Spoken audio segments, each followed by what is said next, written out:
Hey, I'm Nate. Someone say hi, Nate. Hi, Nate. Hey, wow, good work, guys. We're going to have to talk a little bit together because this is like a good-sized room. I can see you, so if you don't talk and you sit here like this, that might be awkward for both of us, but that's totally fine with me if that's cool with you. But I'm new here, so if you're new here too, sweet, let's do this thing together, all right?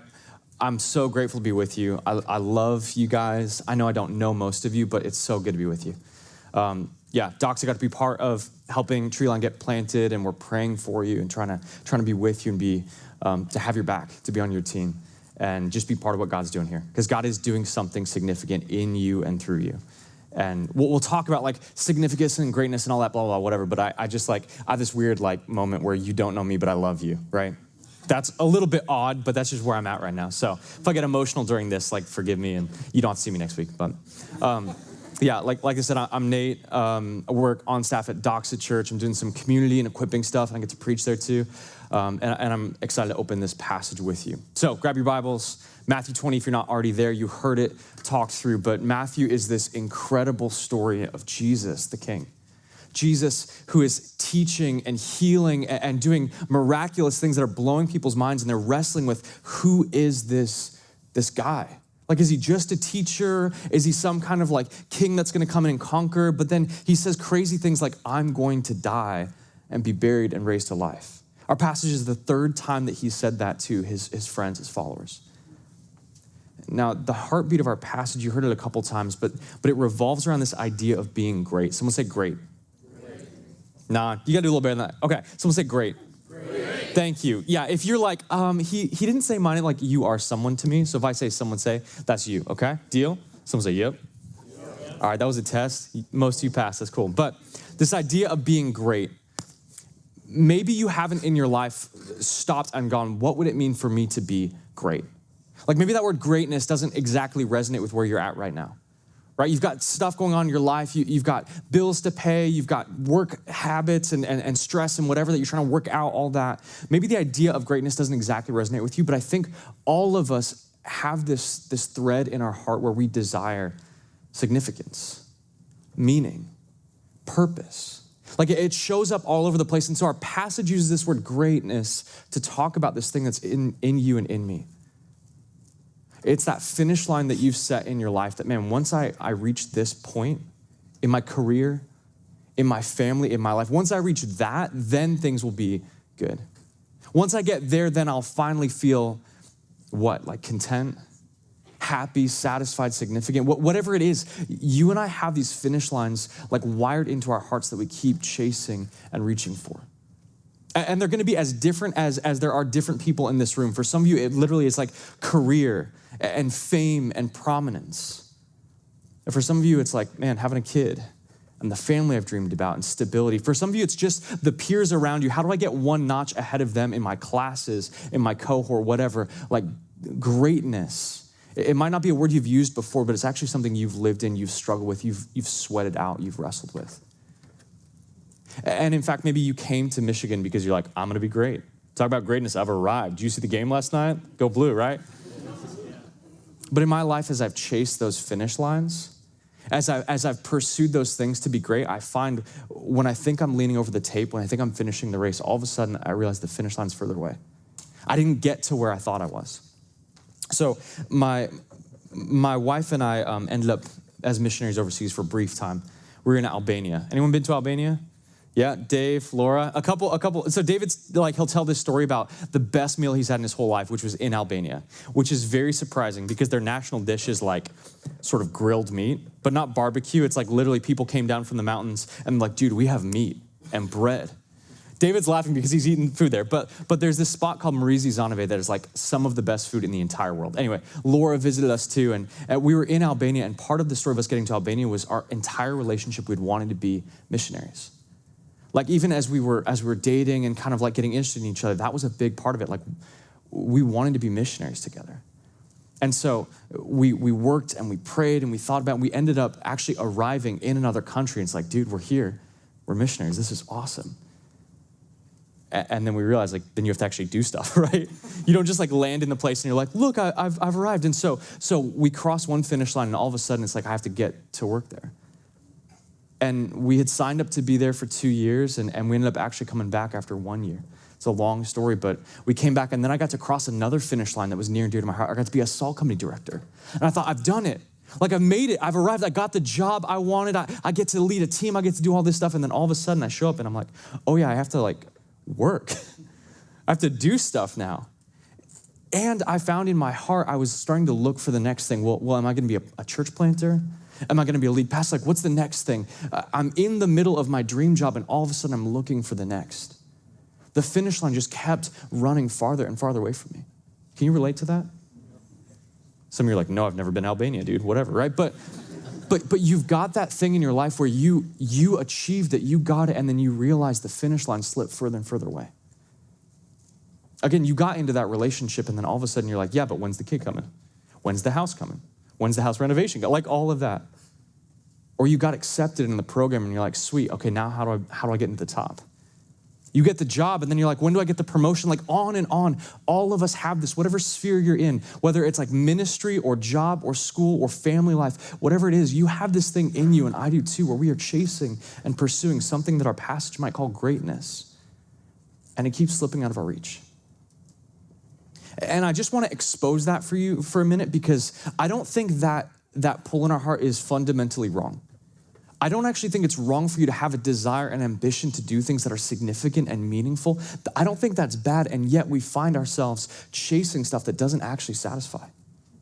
Like we're spending so much energy and thought and care pursuing things, and then we never cross that finish line. So we've got this current in our heart of pursuing something great and significant.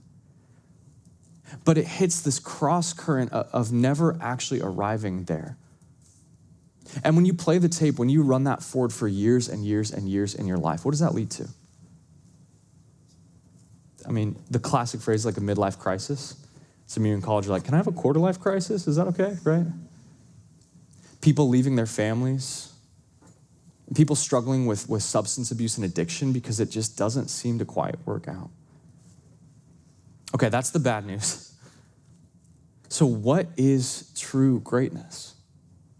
What is something that would actually satisfy that need, that desire, that pull in you, that is good and wired into you? Not just being apathetic and not caring anymore, but actually like leaning into a good thing that God made in you and not a false finish line. What is that? Well, let's find out. Let's go back to our passage. Matthew chapter 20. We've got 3 scenes that you heard read, and so we're going to kind of walk through those in order and deal with this question, what is true greatness? And more than that, like what is God inviting you into in the story of your life where you're at? So I'm actually just going to kind of like walk us through the passage and read it again and highlight some things before we tie it together, try to apply it, okay? Look back at Matthew 20, starting verse 17. So Jesus is going up to Jerusalem.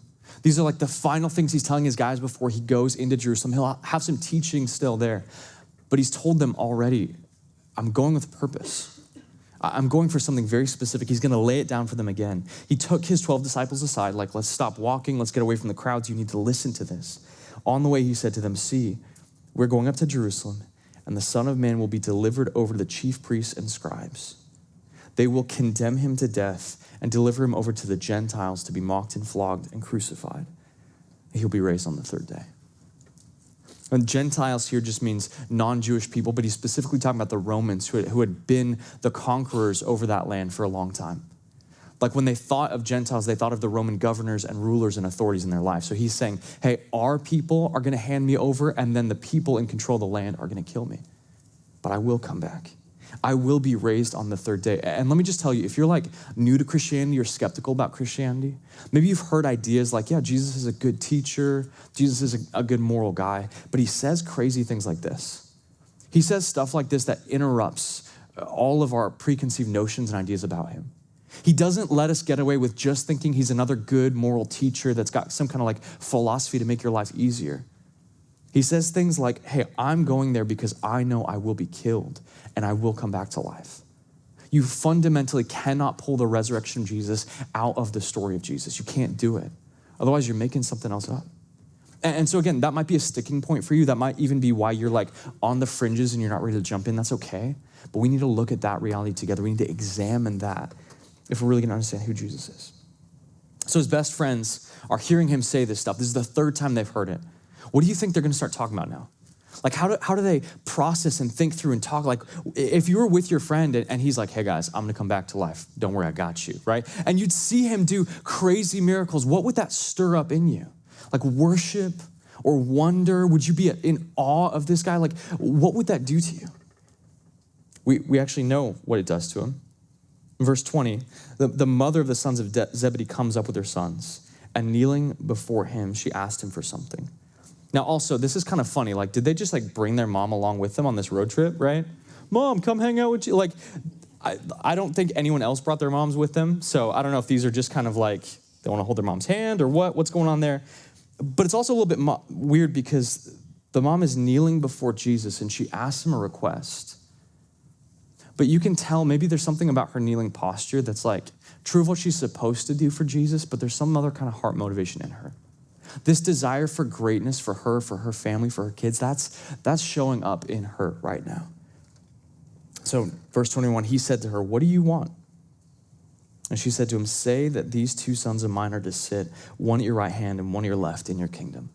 She believes that Jesus is powerful and he's gonna get a kingdom. She's got some good theology going on there. And so she's asking, hey, give them places of prominence and position and authority.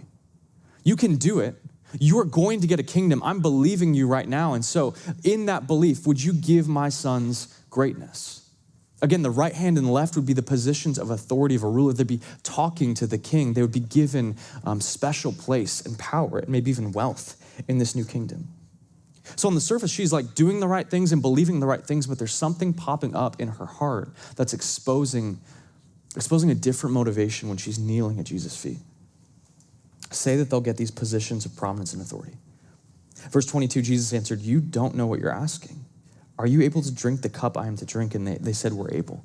Now, I almost think like Jesus was asking a rhetorical question. Hey, you don't know what you're talking about. You really think you could do this? And like, yeah, Jesus, we got it, don't worry. They didn't stop to ask what cup you're talking about. They didn't stop to go like, give us some details before we commit to this. They're like, whatever it is, if I get a seat next to you, I'm good. Let's go. Let's do this.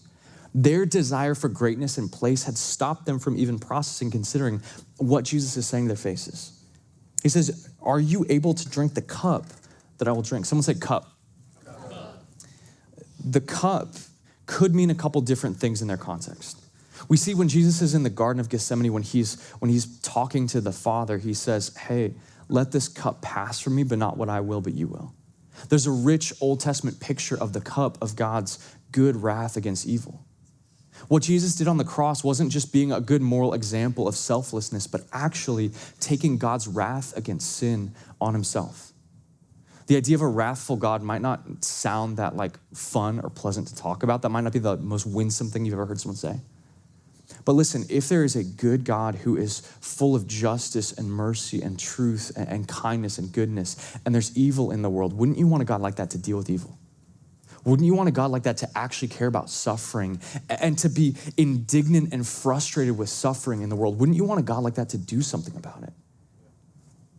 One person said, yeah, that's cool. All right, great, one of you. The cup of God's wrath in this Old Testament picture is God's good justice against evil. And what Jesus did on the cross wasn't simply being a nice example of being a good dude, but drinking that wrath for anyone who trusts in him. The justice I deserve because of my offense against God and the ways that I've sinned against people, Jesus actually took that on himself when he drank the cup. Now, clearly that's not the cup he's inviting his disciples into. No one could do that. If another person could do that, then we wouldn't need Jesus to come. But Jesus is different because he is God in flesh. Like only God can actually swallow a God-sized wrath against people, a God-sized justice against evil. The disciples can't step into that at all. There's another cup, though, he might be talking about here that's something less than that. It's fellowship with him. It's inclusion. It's kind of the cup of like being together. Even when we think about communion, we're talking about communing with each other and unity together and with God. So one cup he could be talking about isn't the cup of God's wrath, but actually just being included with him. Hey, I'm gonna go get beaten. I'm gonna go get like falsely accused. I'm gonna be imprisoned. Do you want in? Do you want to be counted as one of my people? Do you want in with me? And they say, yeah, totally. They're not thinking about what that's gonna cost them because these guys actually run away when that stuff really shows up. But they're not looking at what Jesus is saying. They're looking past it. It's their own vision and view of greatness. Keep going. How does Jesus respond to this impudence? It's a fancy word. He's flabbergasted, another fancy word, at what they're trying to do right here. Verse 23, he said to them, you will drink my cup. Again, you will fellowship with me. You'll be counted among my people. You will be included in what I go through in persecution. You will drink my cup, but to sit at my right hand and my left is not mine to grant, but it's for those whom it has been prepared by my Father. Jesus isn't trying to pass out favors like he's some kind of mob boss. He is walking in step with the plan of the Father. And so he's saying hey, your positioning, your jockeying, all that stuff, that's not going to work here because I'm walking in step with the Father. Maybe it'd be a good idea if you did that too. Verse 24, and the 10 heard about it. The other guys who watched these dudes bring their mom and try to get a job promotion, I brought my mom to the interview, right? Their best friends are are you kidding me? The other 10 look at it and they were indignant. Someone say indignant. They were frustrated, right? Are you joking? And this is a chance for everything to get out of whack as they're walking in Jerusalem. Maybe it's time for them to start jockeying for position, I'm going to bring my mom next time. Maybe it's time for them to start pushing each other and treating this like a horse race as opposed to a bunch of people following Jesus. This was a chance where everything could have gone sideways.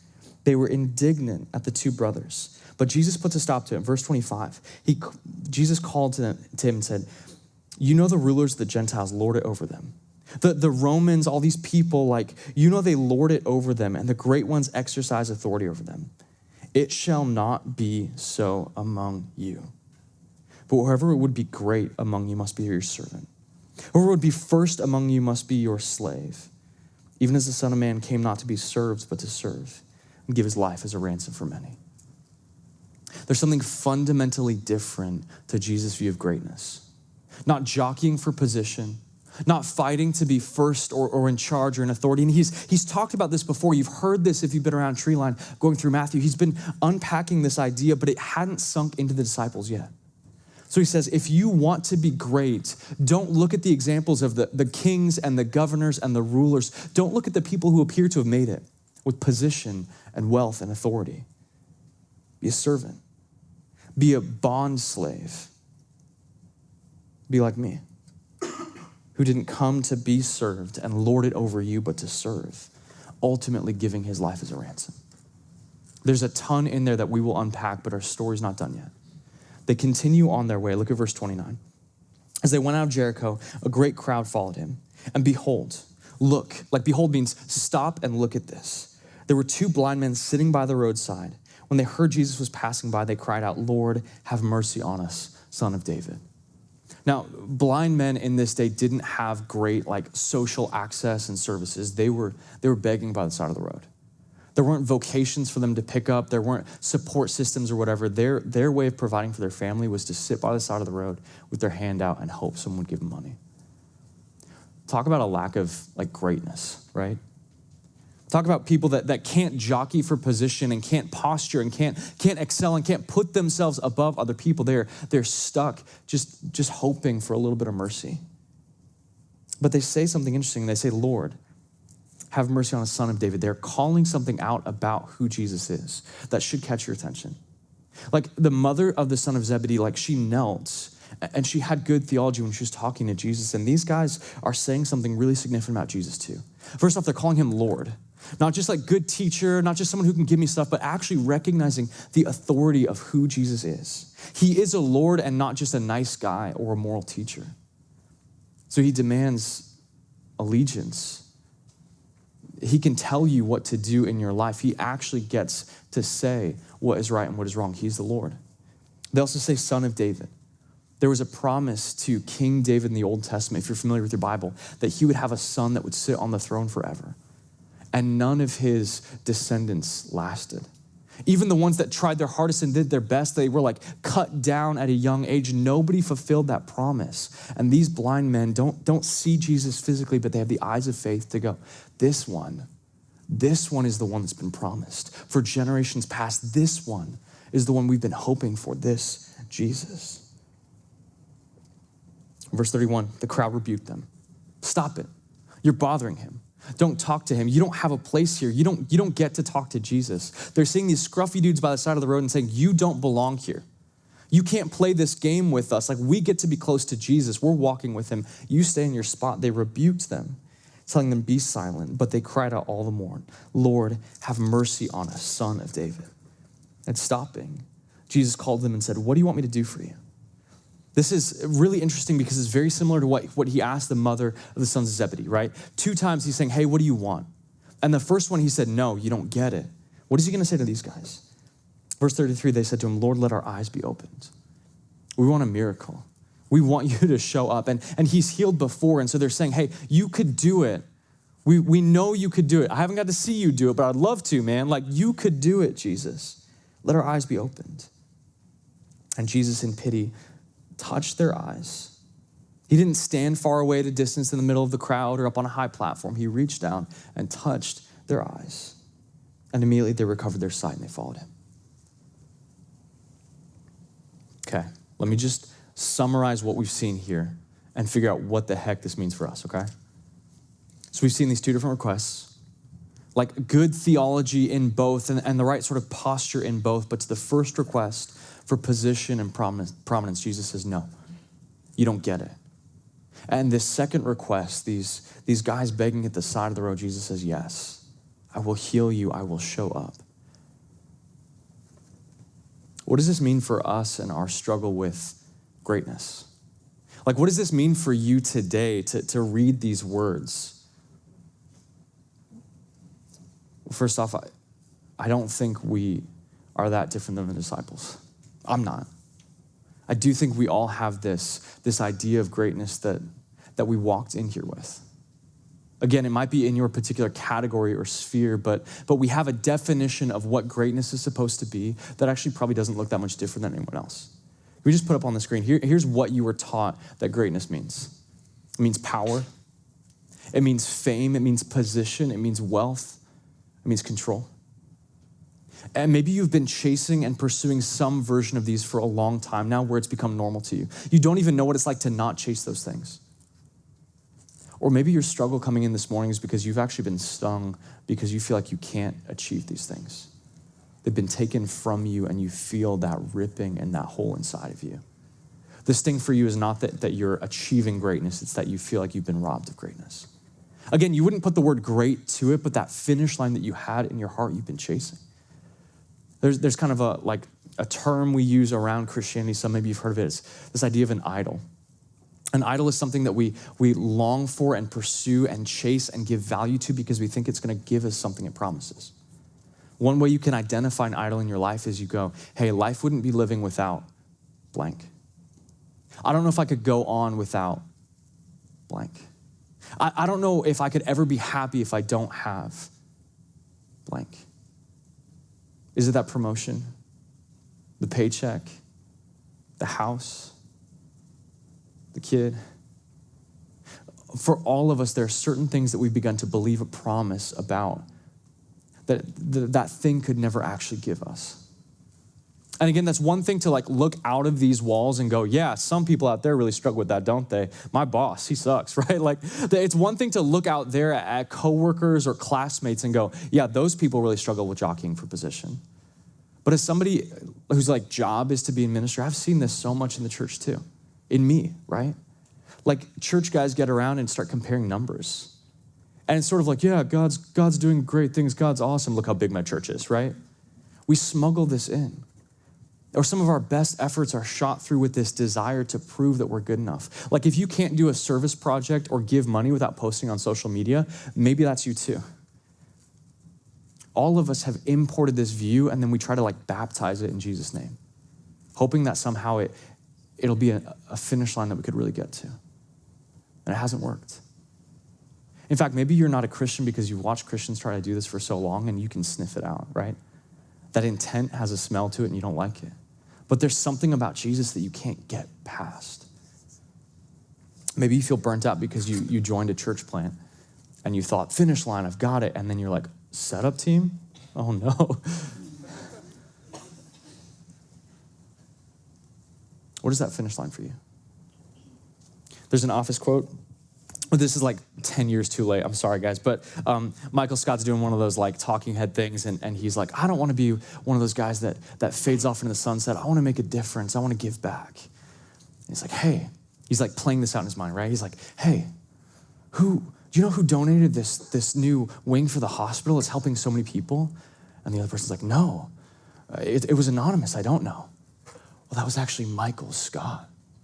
Well, how do you know it was anonymous? Because I'm him, right?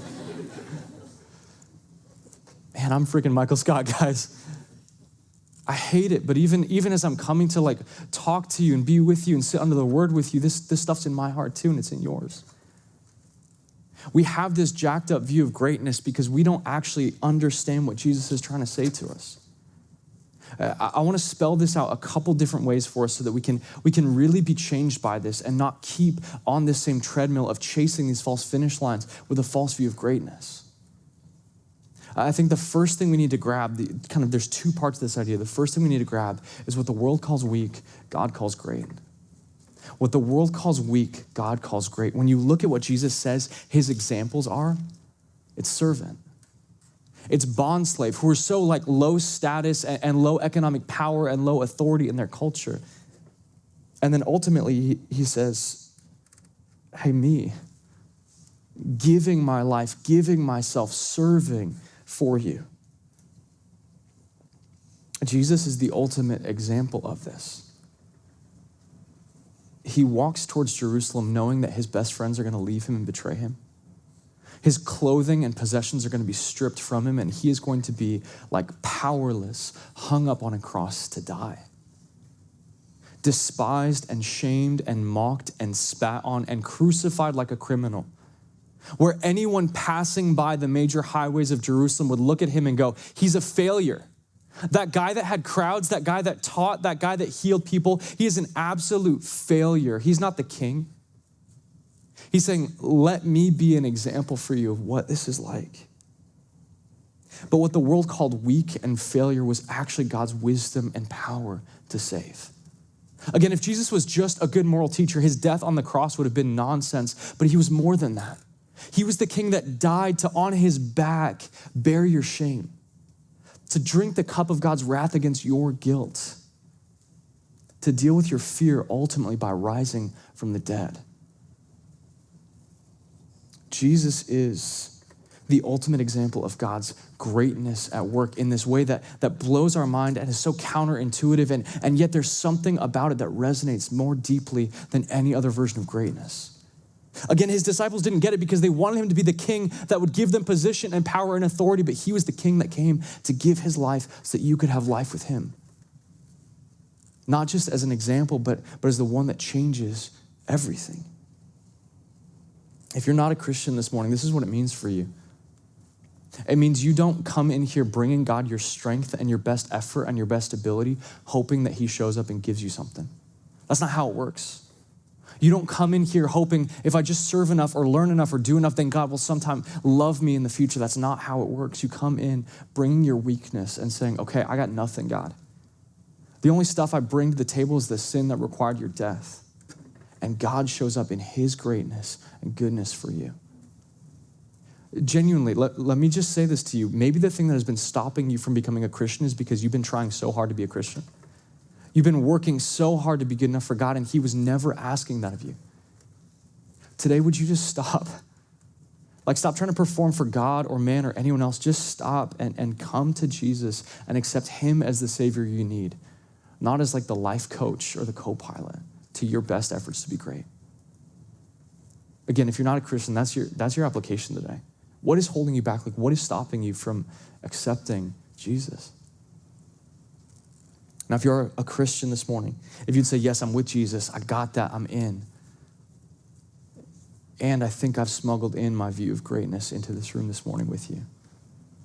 Here's a phrase I want to kind of capture what Jesus is trying to say. Christ-like service is Christian greatness. Christ-like service is Christian greatness. Now, it's one thing to go, man, I want to be a servant. I'm going to show up and be a servant. But the classic phrase is true. Everyone wants to be a servant until you're treated like a servant, right? All of us want this idea of, yes, Jesus, I want to be like you, until people start treating us like Jesus. And then it starts to sting. But can I just say, Treeline, many of you are already living this out. Like you uprooted your life. You've been giving hours and so much of yourself to make Jesus beautiful in this city. First off, to you, can I just say thank you? Like you are already living this and people might never recognize the work that you do, and that's okay. Like people might never see the money you've given or the time that you've spent or the tears that you've cried or the prayers that you've prayed. But Jesus does. It might look weak to the world to give your life for something like building a church, but God actually calls that great. That's not a false view of greatness. That's not a false finish line. Because what you've already accepted is the same thing I was telling my friends in the room that are not Christians. Greatness isn't something you do. It's actually a person. It's Jesus. And when we pursue Jesus, we actually find he is great for us. We don't have to be great for ourselves. You're living that. And friends, if you've joined Treeline or if you're checking this thing out, can I just say, hey, jump in, the water's warm. Like it may be messy sometimes and tiring a lot of the time. It may not be exactly what you pictured, but jump in with 2 feet and join in. Serve. Like be a part of what God is doing, because then you will actually find you're serving alongside Jesus. You're walking with Jesus. It's not a false finish line that one day there'll be a facility or one day there'll be 2 services or whatever. You get to be side by side with Jesus. Is there any better place to be in the world? You could say no to that, okay? If you're wondering, like, how do I do this? How do I start? One way I've heard this go sideways is we begin to look back at ourselves. Well, what am I good at? What do I want to do? We baptize that again. We go, what am I called to? Can I just say, friends, most people don't feel called to like changing diapers and taking out trash and paying for the electrical bill, right? Most people don't feel called to things that servants actually do. So instead of first looking at yourself and what you feel called to and drawn to, let's kind of reverse it and go, hey, what does my church family need? What do the people around me need? And along the way, God will help you understand how he's wired you and gifted you and using you. But again, we get it so backwards because we go into the rest of the world and go, where will I excel? Where will I do well? And we come into church and go, well, I'm called. And maybe we need to go, hey, where am I needed as a servant? Maybe that's that person that just needs to be invited over after church for lunch. Maybe it is giving so this church can go forward and giving generously, even if it'll cost you some of your lifestyle. Maybe it is sitting next to that person that sits alone at Treeline, even if there aren't that many seats, but being that friend for a person because you know what it's like to be alone and Jesus didn't leave you alone. Or do you begin to step up and serve and join in this family? I didn't clear this with David, but as I was prepping this and kind of praying for it, I do also feel like there's a warning in this.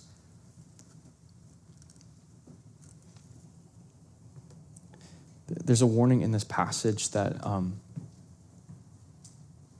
if you're coming to this church because you want to make it something for your own greatness, like it's the young church, it's the new church, whatever, and so you're coming in because you've got a specific agenda. You're thinking, finally a church that I can get to do this program. Finally, church, I can get to believe these things. Finally, church, I can get to do this. If that's what you're doing, can I tell you to stop? Like, repent. Like, turn away from trying to make this church into something in your image, and would you just surrender that at Jesus' feet and come in as a humble servant and be shaped and be taught? Again, if you're coming here because it's the new church in town and you've left other ones because they didn't get with your agenda, don't come here doing that. You don't need to be great in this place and make this place in your image, but would you let yourself be made in Christ's image and surrender? I'm not trying to kick you out. I'm trying to invite you to the feet of Jesus, but if you don't want to go there, then don't come here. Again, I didn't clear the Dave, sorry, but man, you guys, what would shipwreck a work of God here? I don't know if we tried to make this thing about us. If we try to jockey for position and try to make the name of Treeline great or make our own names great, do you think that would be the kind of church that God would want to bless? Or would he be actually off with like blind people and suffering people and hurt people? Maybe one diagnosis question in your life is like, do blind people want to hang out around me, or am I telling them to get back in their place? Spiritually blind people, or the needy among us. Have I forgotten that I'm a blind person who's been given sight? See, friends, the vision that I've been praying for you guys is actually a church full of people that remember that we're not called to make a name for ourselves, to be great in our own eyes. We are called to Christian greatness, which is Christ-like service, because our Savior served us. When we were blind, he gave us sight. Like, play it out for me with these blind men. Do you think they would have ever forgotten what Jesus did for them? Do you think they would have ever gotten like comfortable with their sight and forgotten that they used to be blind and begging on the side of the road until they met Jesus? Or do you think like every day as they saw their kids' faces or they could start working with their hands because they could see tools again, do you think that would have changed everything? They would be worshiping Jesus every day. Not like consistently on this worship high, but it would have changed everything about them. Their view of greatness would have been completely transformed. I don't think they would have ever seen a beggar on the street and overlooked them because they would have been like, I'm that guy. But Jesus met me. And he touched me, and he healed me, and so I'm with him. You and I aren't called to be great. We're called to be beggars that have received sight from Jesus, the spiritual sight to see him as Savior and King and join him in whatever he's doing. Friend, Christ-like service is Christian greatness. Never forget, he served you first. When you're tired, when you're feeling weak, when you're feeling run down, he doesn't need anything from you. He is there for you. What is he inviting you into? Let me pray.